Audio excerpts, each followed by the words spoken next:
En visitant ce musée, on peut l'utiliser comme un site qui nous donne beaucoup de liberté d'action et de promenade. Donc, il n'y a pas de mur, il y a quand même différentes façons de visiter le musée.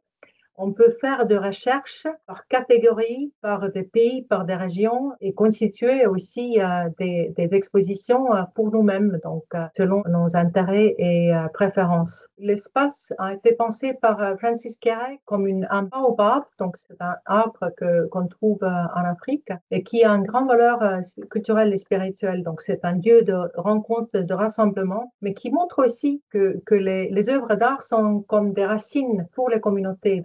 Moi, j'ai fait une recherche des objets présentés par l'Estonie, parce que je viens de l'Estonie, et remarqué que eux, ils ont proposé des œuvres qui sont d'origine d'une petite église sur une île en Estonie, qui ont été perdues en 1999, mais qui appartenaient à un retable de cette église.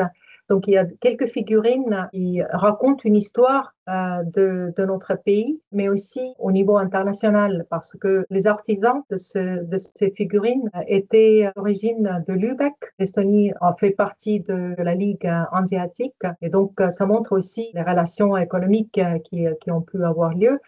Ce qui est important, c'est que ces œuvres ont vraiment une importance pour les communautés locales. Si on peut faciliter le retour de ces objets, c'est aussi comme si on redonne un peu une partie de cette histoire à ces communautés, quelques pages de livres de l'histoire de ce pays.